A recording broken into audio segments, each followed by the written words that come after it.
So friends, welcome to our third Thursday training, April 2024. It's crazy. I am so excited that Amy Moritz is here with us tonight. Amy was part of our application team at the Bay Retreat back in March, along with Annie Allen. And one of the pieces they offered was a bonus session at the end of the retreat for anyone who wanted to stay. And we were treated to a deluge, downpour of almost biblical proportions, and a lot of people decided they needed to get home ahead of the flood. So Amy agreed to offer this again, this 1 hour look at social network mapping, which is another way to see the abundant resources we have at our fingertips that we don't think about because we focus too much on our numbers. Amy can tell you more about herself, but I pulled up her profile so I can tell you she's the founding executive director for two faith-inspired nonprofit organizations, one Uptown Alliance Community Economic Development Corporation and the Center for Transforming Communities. And she continues now to act as a coach and educator and a person who comes alongside to help faith communities be in their communities, which is amazing. And she's got better words to say that. She lives in Memphis and is United Methodist, and we are so very blessed to have her with us. So I'm going to pray and let Amy take us away. Oh, holy and loving God, you told us that the most important things are to love you with all of our heart, soul, mind, and strength, and to love our neighbors as ourselves. And we tie ourselves in knots trying to figure out what you meant by that, really on all parts of that, but especially around our neighbors. What does that mean? How do we do it? Where do we even start? It's so hard.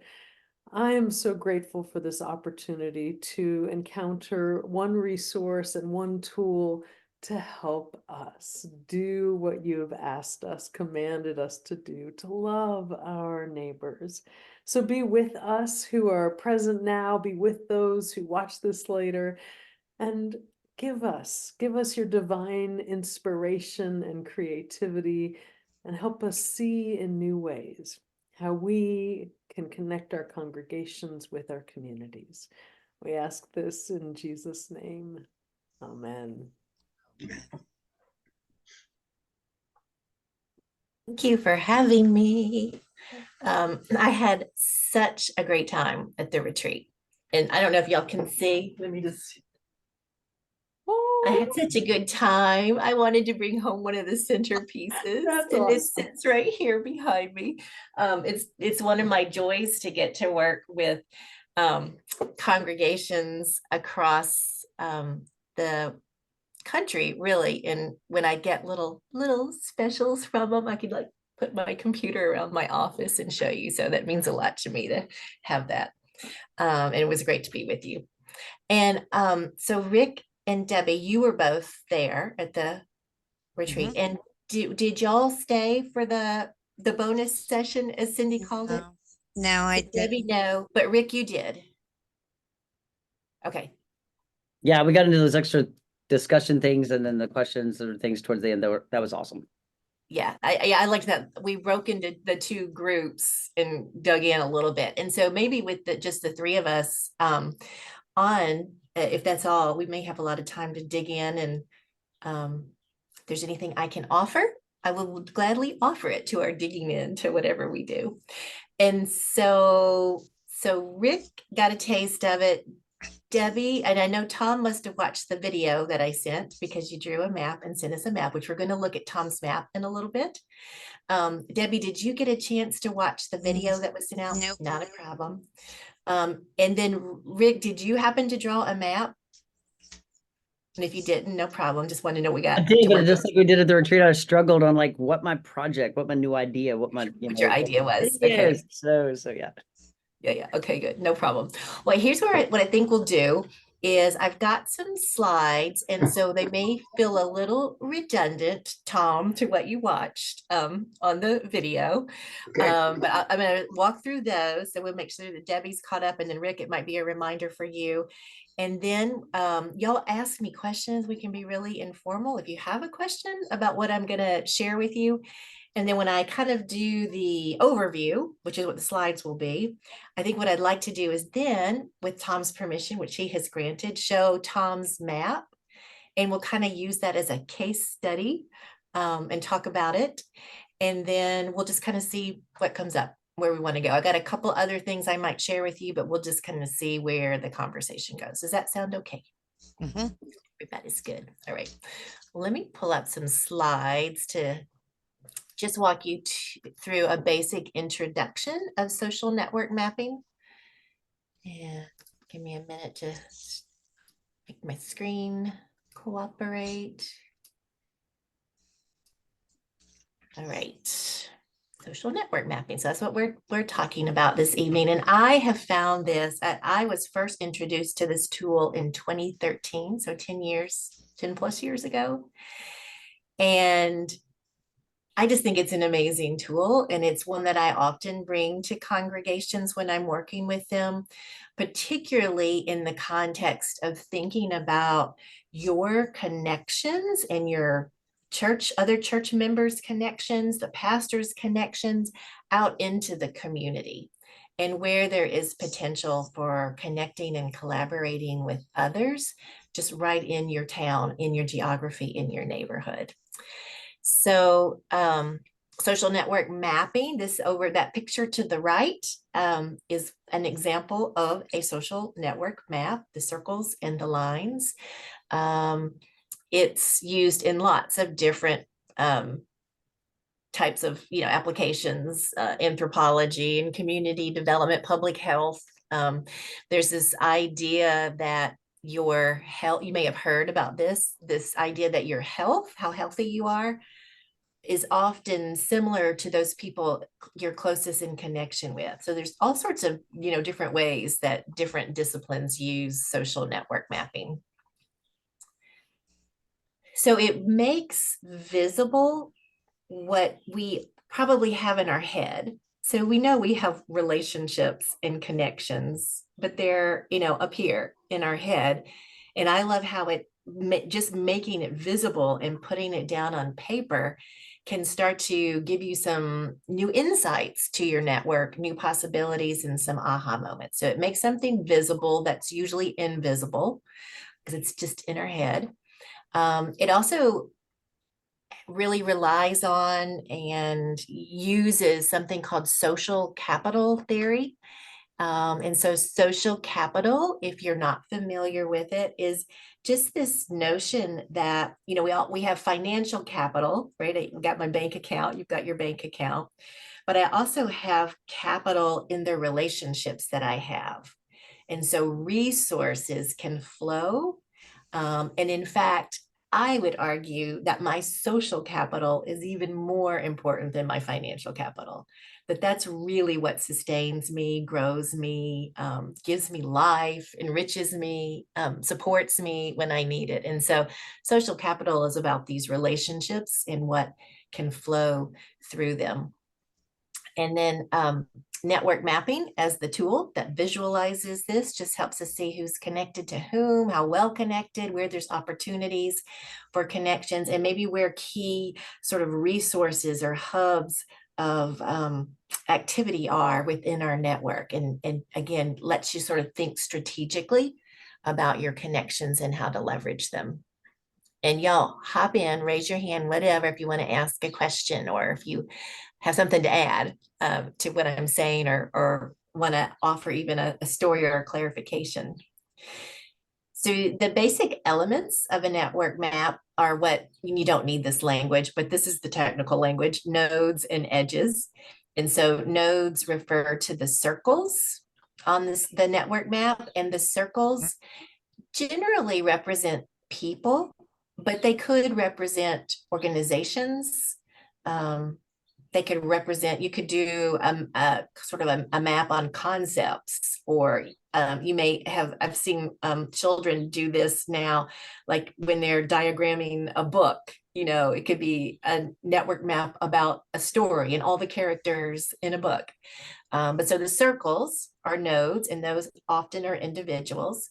And then the edges are just the lines that connect the individuals on your social network map.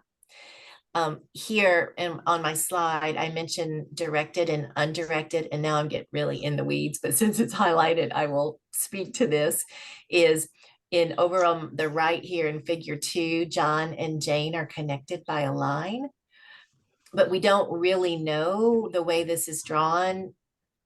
Do John and Jane both agree on their relationship? So like maybe if you ask John, he'd go, yeah, I know Jane. And draw a line. But if you ask Jane, she'd go, now, John, like who's John? You know, so if it's directed, it means that I might have an arrow that points to Jane from John. And if Jane said, oh yeah, I know John, it could be even another line with an arrow back to John. Undirected just means we don't really know who knows who, if they both know each other, and sort of how that relationship is. I typically just use undirected because that usually serves my purposes.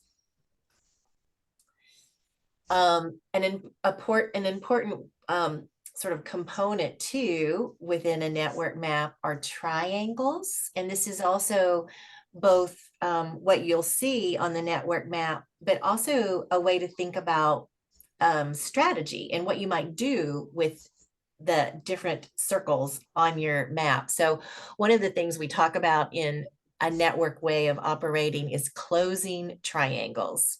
So in this first figure, John knows Lee and John knows Jane, but Jane and Lee don't know each other. And so very simply, John can introduce Lee and Jane together and close that triangle. And until that triangle is closed, if there's a resource that Jane has that Lee would like, everything's got to go through John.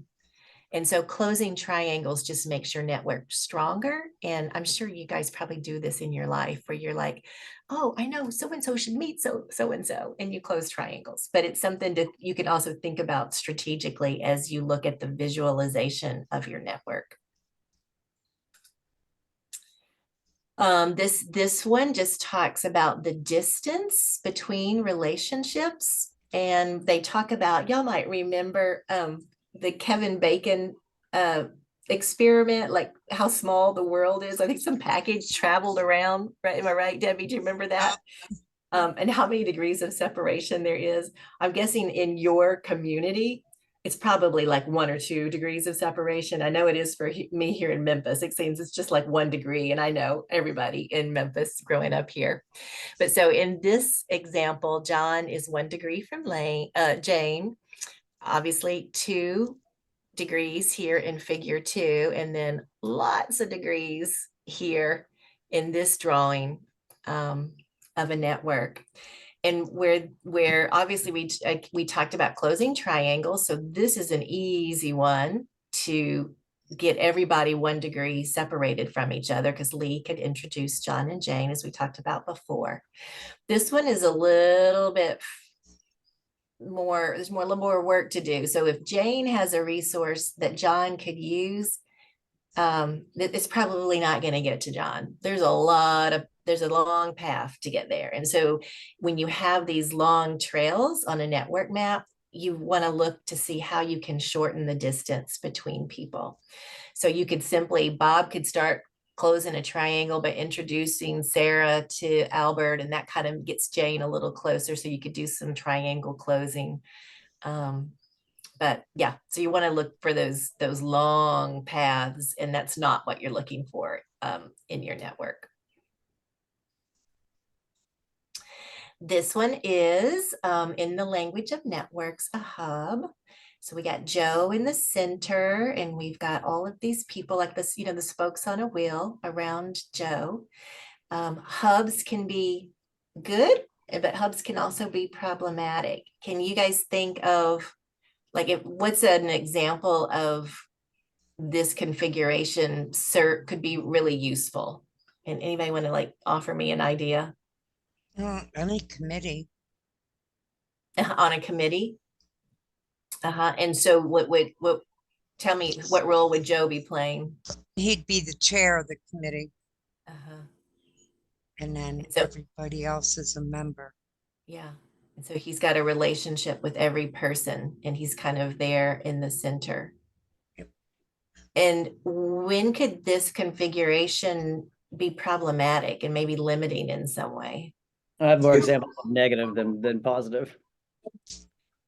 Say that again, Rick. But I have more examples of negative than positive. The church I served previously, you had the session, and then you had the Christian Education Committee, and you had Logos, which was this thing that was a Christian ed kind of ethos of a Wednesday night dinner and whatever. So this Logos board that had, they weren't even a subset of CE, but it was a clique. It was this hub. It was this, they were connected. So anything Christian ed did or anything session did, then this hub, like would do its own thing. So so it facilitated its own stuff in and of itself, and it so I see the hindering of flow, the bottlenecks, what they would say wasn't like, because it wasn't an official committee, so nothing got reported back or out, and there was no reciprocity of sharing, and there was circumventing and overthrowing, and so I guess in churches you got the little parking lot conversations or things that happen outside.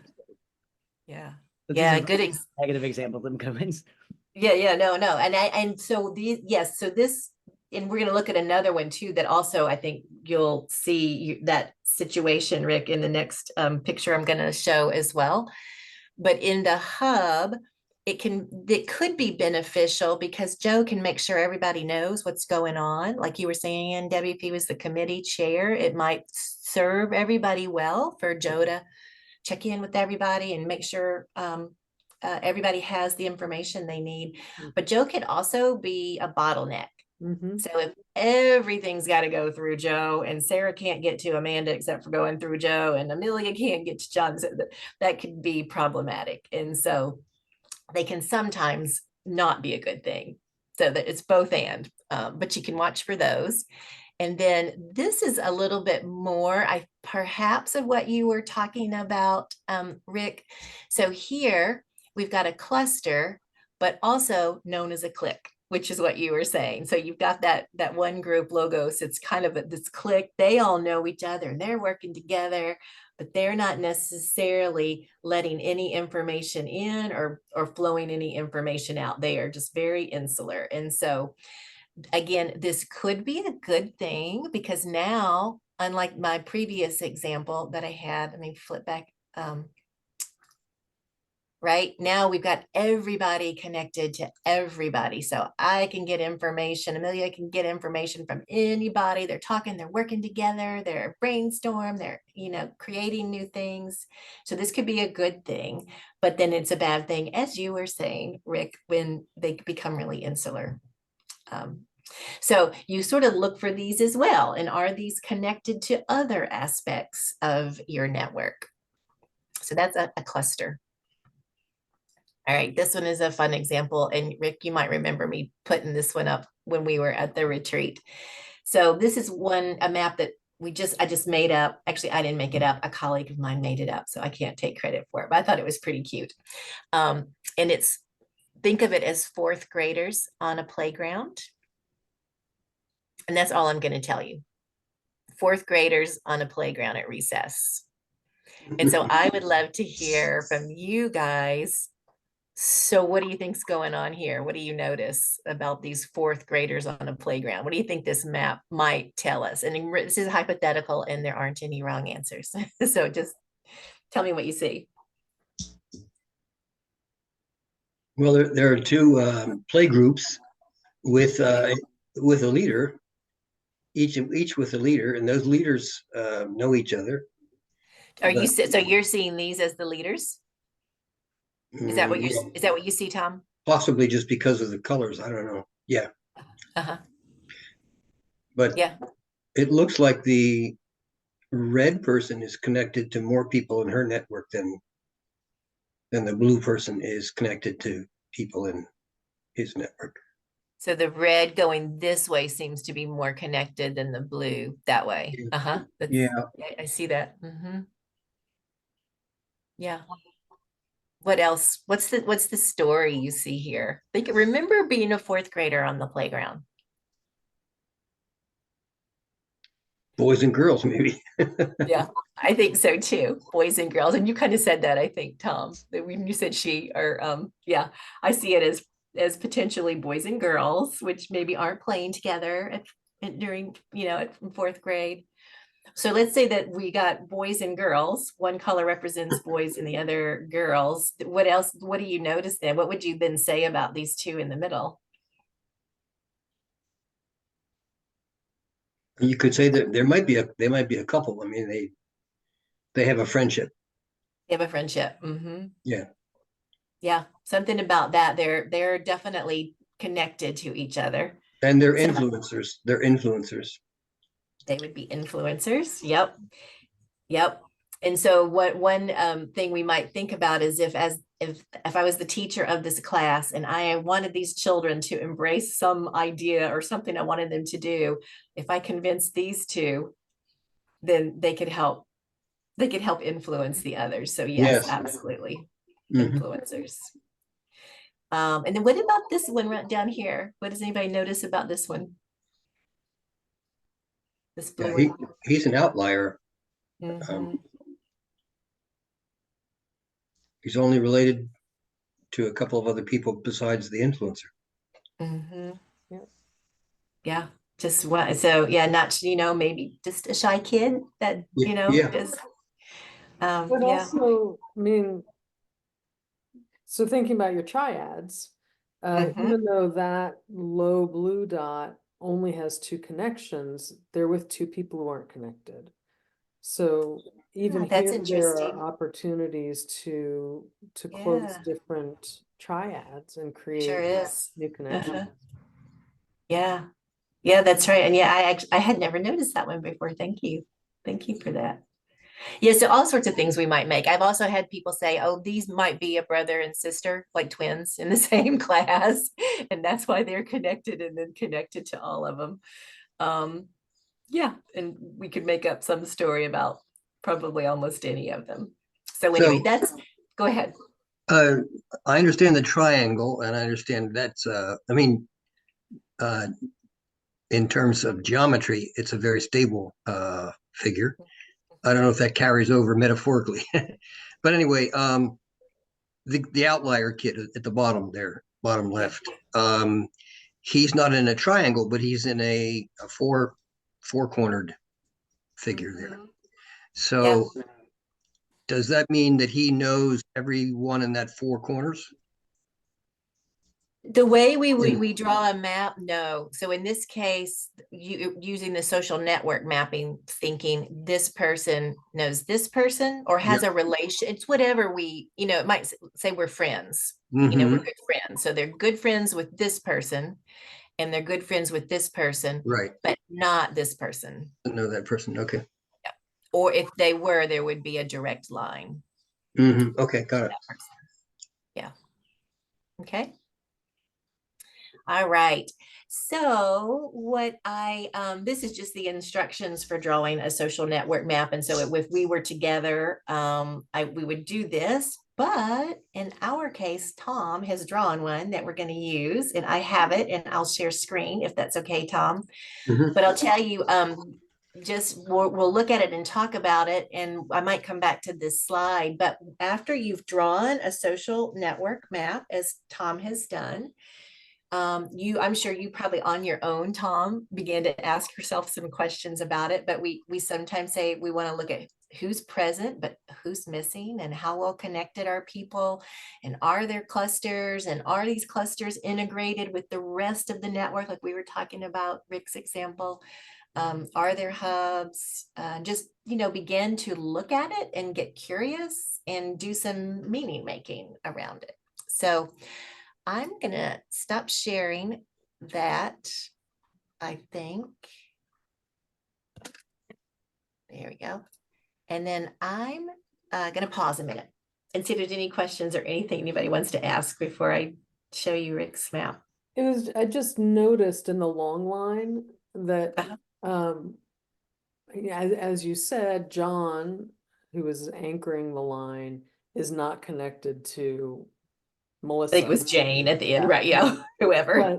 But John knows, or at least the person drawing the network knows of the stepping stone connections. So Uh-huh. I think about, okay, I'm a presbytery leader, and if somebody wants, I will get a request about, hey, it's usually like, my child's going to college in a different place. Are there any Presbyterian churches there? And so I know the presbytery leader in that place, and I can connect to the presbytery leader because I know the presbytery leader will know the churches and the pastors, and will know which churches and pastors. So I'll do it smaller. I know the presbytery leader. The presbytery leader knows churches and pastors who know the resources they have for college students in their area. Yeah. And so I was imagining, and so how do you come up with that kind of line? And since I'm not connected to those university programs and churches Right. in a state on the other side of the country. And so that just sparked it kind of widened my understanding of what a social network map could draw, especially in relation to a particular initiative or problem, that it's beyond my network. It's the networks and networks that build beyond that. Yeah. Yes. That's And cool. so the language that we sometimes use, let me see if I can even remember, and Tom might remember from the other video or the video I sent, but you've got your network, so your direct connections, Cindy, but then your friends, they have friends, and then you have an inkling that there's connections to the stuff for the college kids. So it's kind of, you're in that particular case, you'd put you in the middle, and you put your connections, and then you have an intuition, they're connected to somebody, that can meet that need. And if we have time, there's something really cool I want to show y'all.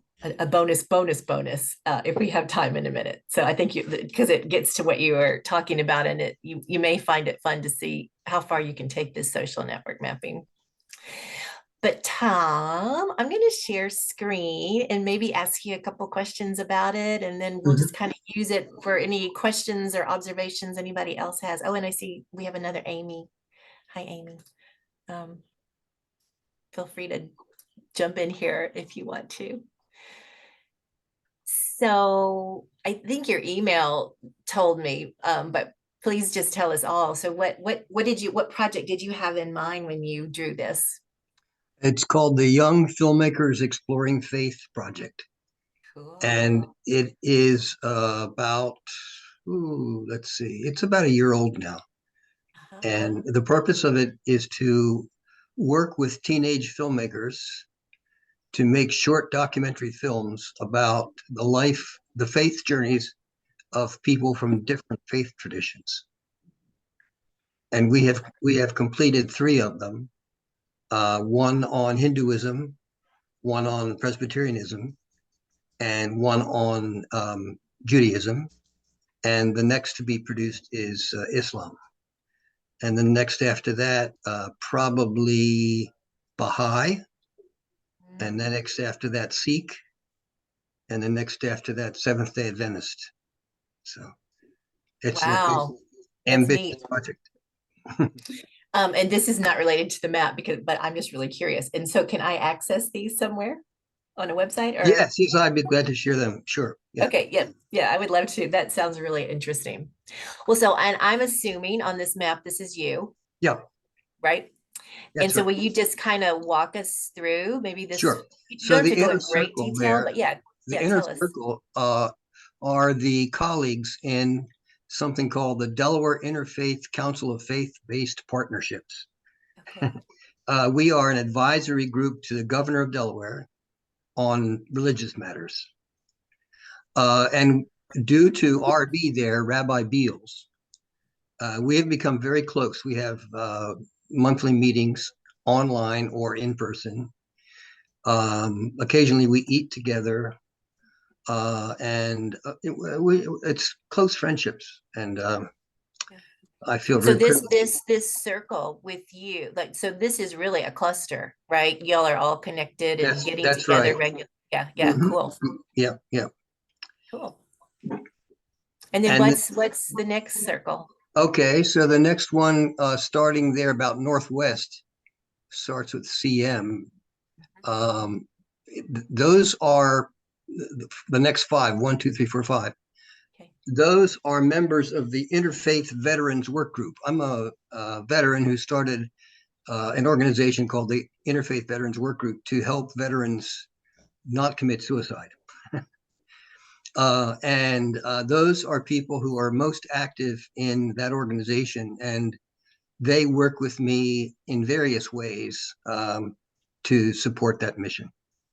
To support this project with the documentaries? Yes, but also that organization has a small budget, a modest budget, and they have supported the making of these films because early on I decided that I wanted to compensate the teenage filmmakers a bit with a small Mhm. stipend to incentivize them to consider filmmaking as a career.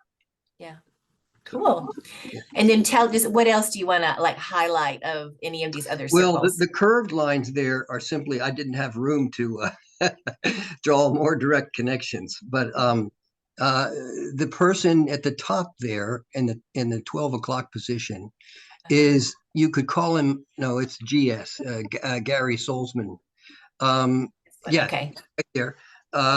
He is a prior editor for the now pretty moribund town newspaper, a religion editor. He was Okay. he was the religion editor. So he's available to all of the filmmakers as a general consultant about religious matters. Great. And he connects with SM at the bottom. That's Michael's, and Michael's owns a studio in a community center across the street from a Presbyterian church in which I'm a parish associate. And so it's essential that I have relationships with Mr. Michaels because we're using his studio to do a good lion's share of the filming. Mhm. Other people are on the right-hand side, the three, those are teenagers Okay. who are involved as camera people or editors in the Okay. production process. Mhm. And on the bottom, let's see, Up here. on the bottom left, Mm. you see TT, Tom Talley? Those Yes. three people are strong supporters in the in a congregation that I spoke of, the Presbyterian Church of the Covenant, and they support me emotionally in this project, and they also help me with publicity when we get a film out. Okay. Donna Scully, where did I put her in this thing? Oh, she's it. She's right there, I think. Yeah, DS. Yeah, Here. Donna is really, really important. You probably know Donna. I do know Donna. She's She's the really, nurse. really important. Yeah, she's the nurse at Presbyterian. Uh, so Well, Tom, can I know we're missing a couple more, so you can weave them in, but I would be curious if did drawing this give you any new insights or ahas or like, yeah, will you tell us about this? I could strengthen well, there are disconnected clusters in this thing. See, Mm-hmm. and I could have strengthened the whole project, I think, if I had threw a party You threw a party. Yeah. and and got people to know each other. Yeah. That'd probably be the best way to do it because it'd be fun, and we could accomplish a lot in one fell swoop. Yeah. I could imagine everybody seeing the other people that are making significant contributions to this project, but Yes, then of you course. don't even know. Yeah. Of course, yes, of course, yeah, And then celebrating the children. Wow, that would be cool. The youth. yeah. And anything else? Any other surprises Well, or I in a more abstract way, first of all, I was attracted to this session today because I'm very active online. I'm connected in numerous networks. by writing and by photography and making videos and so on. And I thought perhaps it was about, when you say social networking, that's where my head went, you see. Yeah, yeah. But then I saw the video and it's about personal connections. In person, you said in-person connections. So I ruled out altogether online relationships. But after producing the map, I realized that some of my strongest supporters are people I maybe see if I'm lucky, once a year. Okay. But I am in cyber communication with them very often. And a few months ago, maybe a couple months ago, I taught a Zoom course about making your own slideshows and short videos. There were 18 students, and it was really an eye-opener because the course ran for 6 weeks, and it was a very good course in terms of people being interested and diligent about the homework and all of that. But what I didn't expect to happen was that people related to each other in an intimate way, people that had never known each other before. And one of them was a missionary from Congo, and he would get up at 1 o'clock in the morning to join our Zoom meetings. And another was a Canadian lady that now lives, or I'm sorry, she's from Newfoundland, and she now lives in Canada. And so what this exercise has taught me is that, if you had run this kind of exercise a generation ago, it would all be in-person relationships, geographically determined. And that ain't so anymore. Yeah, yeah, And that's wonderful yeah. Good point. because And it really extends your ability to draw on resources that you would not be able to. that you might not, yeah. That's an excellent point. Yeah. And I could imagine you adding your cyber friends, your cyber relationships, that Yes. maybe you use a yellow line or you something, you can use different colors and strengths Right. of lines to represent like the strength of their relationship or the type of relationship. And that could Right. also be interesting to add those in there as well. Yeah. Well, thank you. So what needs to be figured in this whole mapping is how strong is the emotional connection? How many hours let's say per week, does one spend with a connectee? The hours available and spent is a relevant factor, isn't it? And it really depends. I think it could be, you can really bring those kinds of qualifiers. Every person might have a different, how I want to measure the strength of their relationship. So you like hours spent could be a way to do it, but there could be other ways to measure how strong it is. right. Yeah. Right. I think you suggested the boldness of the line would be a strong emotional relationship. A stronger connection, Yeah. right? Yeah. Or Right. you could Deeper. you could do it with colors, perhaps. Yeah. Yep, with colors. Yeah. And so one of the things, I have so much bonus material I want to throw in, Cindy. Well, before I do, I don't want to overwhelm y'all. Is there, particularly Debbie and Cindy and Rick, anything you want to ask Tom or ask me about drawing a map? Any observations, anything you want to say or add? I can see how having a particular project or initiative might be essential, because if it's just drawing a map to draw a map, it becomes quickly out of, Yes. you're It not, can you're be, not sifting connections. yes. But if it's,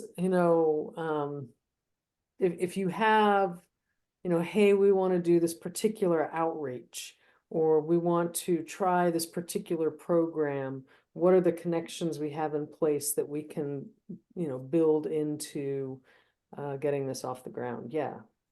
Yeah.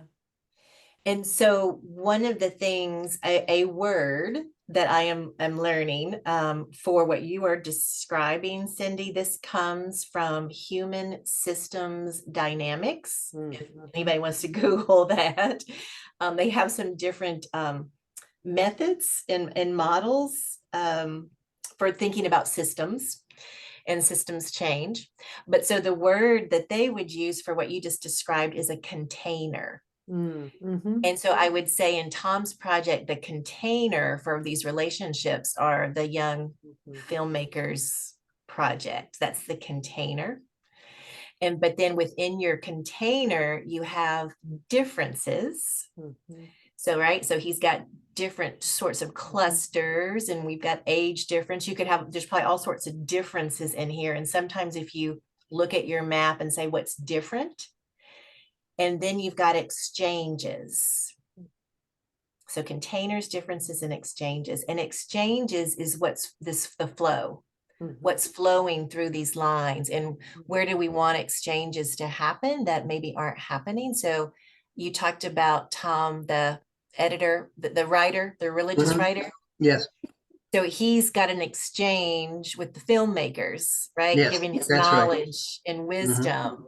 And we've got Michael with an exchange, providing resources and equipment and space and things. And so you can ask yourself questions about your network, about, you know, what's my container? Is it the right size? Or is it too big, like you were saying? And then it's like, oh, it's just, you know, we're all floating out. Or too small. Or too small. That's right. We're too insular. We're that little group. Yeah. And then what are the differences? And then how can I lean into those differences? They're not, we should see them as potential. And then in particularly, how do I increase flows across differences or exchanges across differences? So Cool. CD&E is the, there's one bit of bonus material. But anyway, all right, I'm gonna stop sharing. I really want to show y'all something that I didn't plan to show you, but I think you might find it interesting. Give me a minute, and I'm on my computer. Y'all ask a question or make a comment while I'm opening up this application online. I like the visible, invisible. It really it takes me back to the Nicene Creed theological thing, but without an actual idea or project, what it's done for me the 3 times now I've done this, and I'm like, wow, I'm a visual person. So it really helps to really see the invisible things that to make them tangible and real, and then to see the holes. But it also helps me explain it too. So the idea is I'm doing this for our session retreats coming up, and so that's why I came into this again too. But that invisible stuff, you know, the things we don't see, or to help explain it or teach it to somebody, you know, so I can like, let me just show you a picture, you know, so it's easy. I think for that, it really does bring the things that you don't notice or don't see. Yeah. I think this would be fun to do with the church, and to give everybody the membership list and say, you draw the lines. Like I'm just thinking of the 4th grade, you know, playground thing. Because I remember my previous congregation, there's 2 aisles, and then the center, so it's like 2 sides, an aisle, a big center, and then the center had a divider down the middle.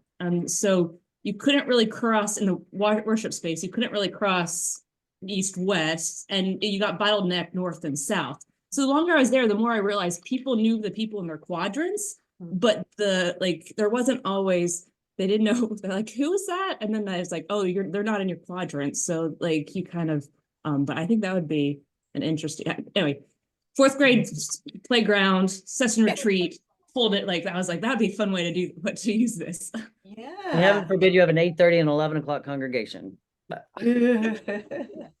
Right. And how can you encourage people to take initiative to close their own triangles and get to know each other?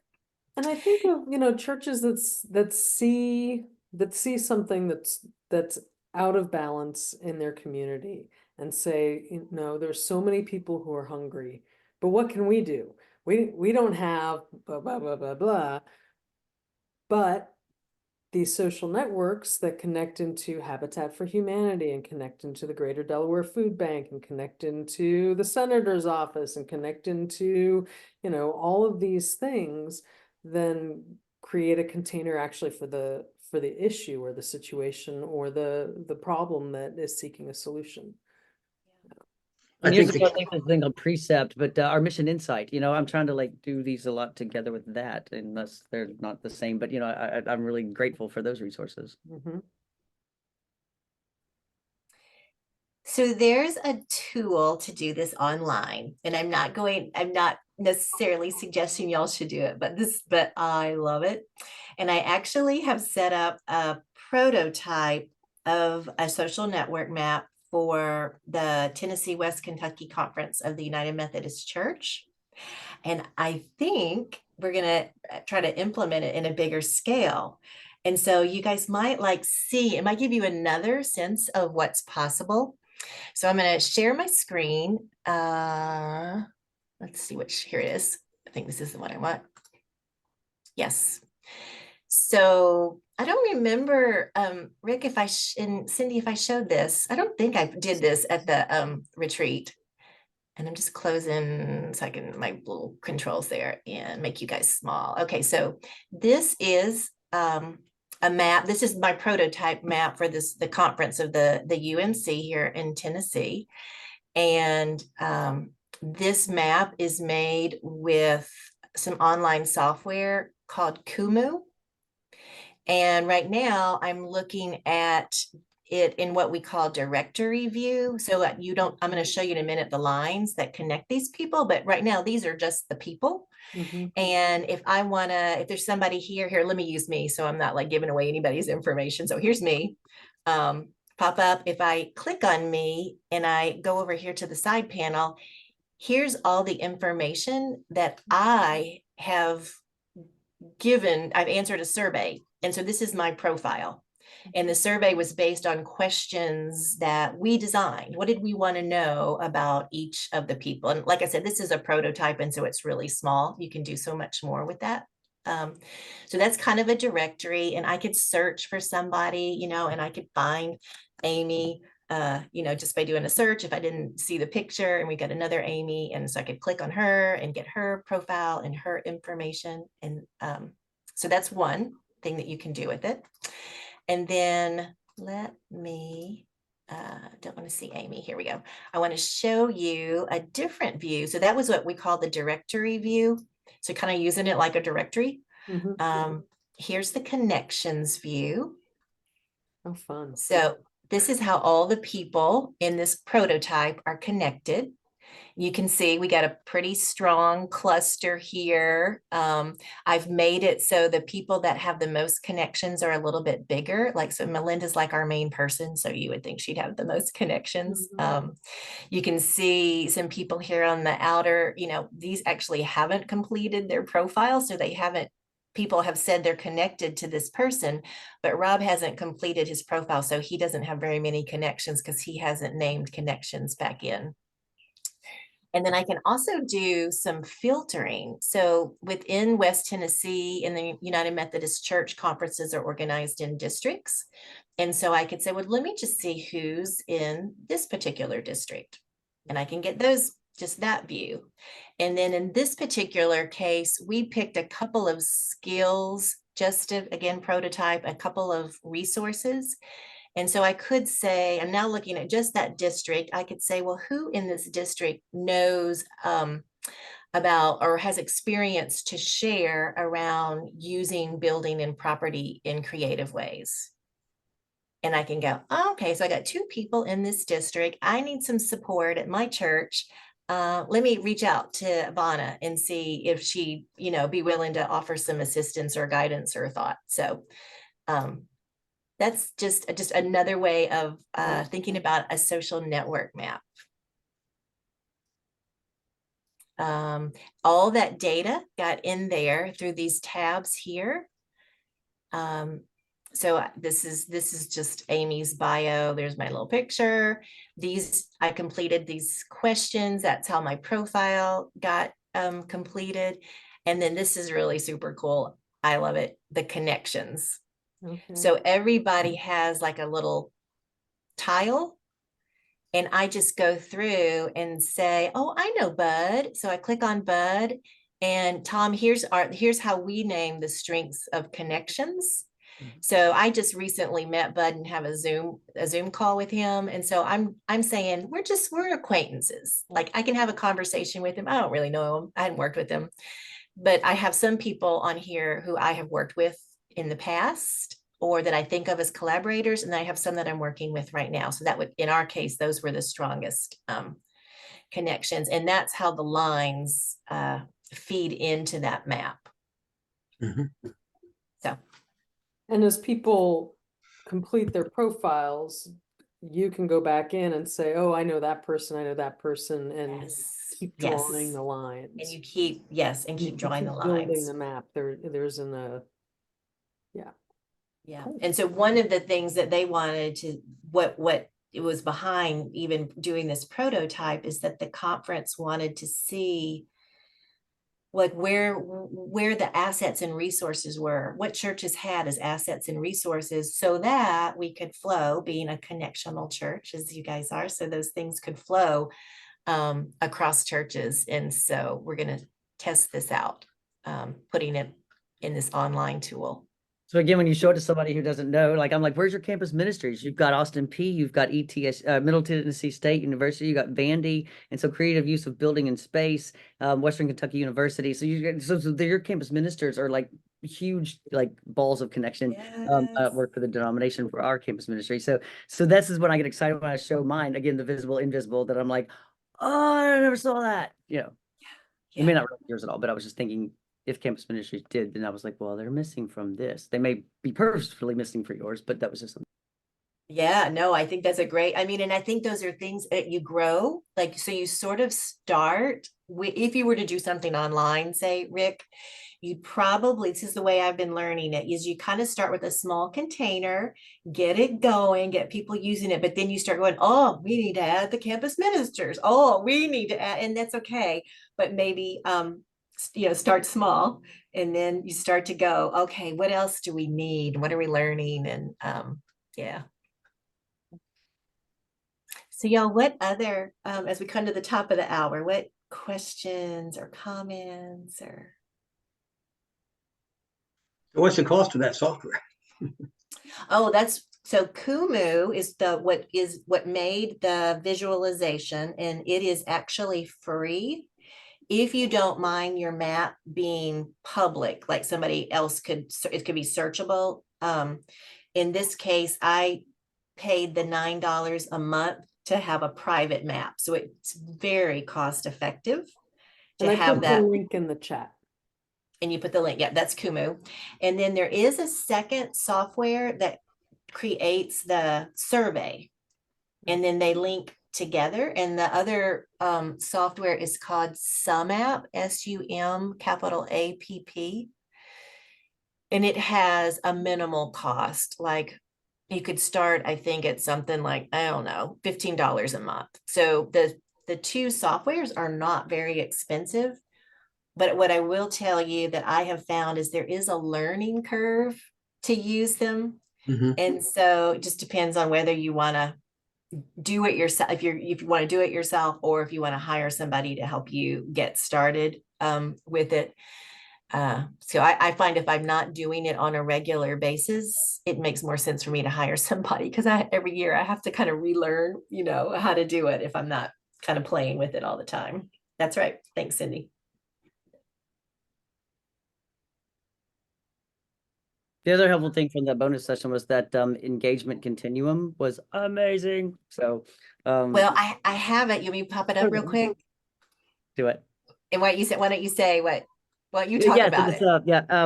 So we, like, when you go into things, and so we think of these new ideas and these new initiatives, and we got our community, and we're like, let's go to the school teachers of this school and say, we're going to have this, and you're going to do that, and you're going to do, and that's not together, and that's not like, partnership, and that's me telling you all what you need. Oh, I'm and sorry. I got this great idea. And so, yeah, there it is. I'm sorry, Annie was talking in the background because she recorded something on this. But that's right. This is the collaboration spectrum. And it's just something to keep in mind that when you think about, oh, we're going to collaborate. I think you were just saying this, Rick, and I was hearing Annie with the school. What do you really mean? Do you really mean that you want to, in this definition, collaborate? Where you have a shared mission, shared decision making with the school, or is it really something down here where the church is making all of the decisions and you're just inviting the school in? So yeah, I mean, I keep making y'all's faces go away and I can't see, but let me go back to this one. This one is the collaboration spectrum. But anyway, it's just a tool to think about. And it's not that it's necessarily wrong to be on this end. You might have reasons where a project is something that you should control. I think the example I gave, Rick, was putting the roof on the church. You don't need to engage all your partners to re-roof your church. You just do that yourself. But to think about, when you talk about collaborating, what are you really talking about? Like which of these? And just to be clear about that, and to be clear about it with your potential collaborator. Rick, was there something else to add? Was that good? Okay.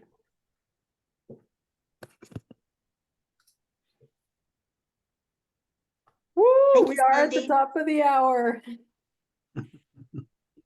Thank Amy, could you put your email in the chat? Yes, I will do that right now.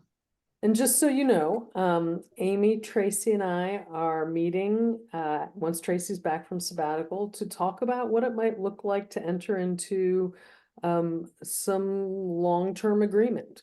So, and what that might be, would we ask Amy to teach one of these, skills on a regular basis, or would, we pay for the, ongoing presence, and then churches can pay a little for consulting or coaching. We don't know. We haven't talked about that yet. What we've talked about is there's clearly an interest, clearly a desire across the presbytery for these kinds of resources and tools. And we're going to see if we can do something to provide them. Yeah. So stay. Cindy and Amy, what I appreciate about this tool is that it's not size specific. Like sometimes presbytery wise, like I've always been in small churches and I have 27 members, and so this is something I actually can take back. Sometimes you go and there's resources and I'm like, oh, we don't have enough people to pull that off. So just kind of, so I could see a bigger church doing this too easily, using this to help them figure out ministry and who they need to close those triangles and those kind of things. So I just feel like no matter what your church is being called to do or look at, this is useful, whether it's just an internal reflection or if it's our community's changing. That's my support to say, yes, please, thank you. And please keep these conversations going. Awesome. Thanks indeed. Thank you so much, Amy, for saying yes to this. And I'm looking forward to our conversation in May and seeing how the Spirit is moving. Thank you all for tuning in. It's April still, April 18th. Yeah, it's good to see your faces. So I'm going to stop the recording.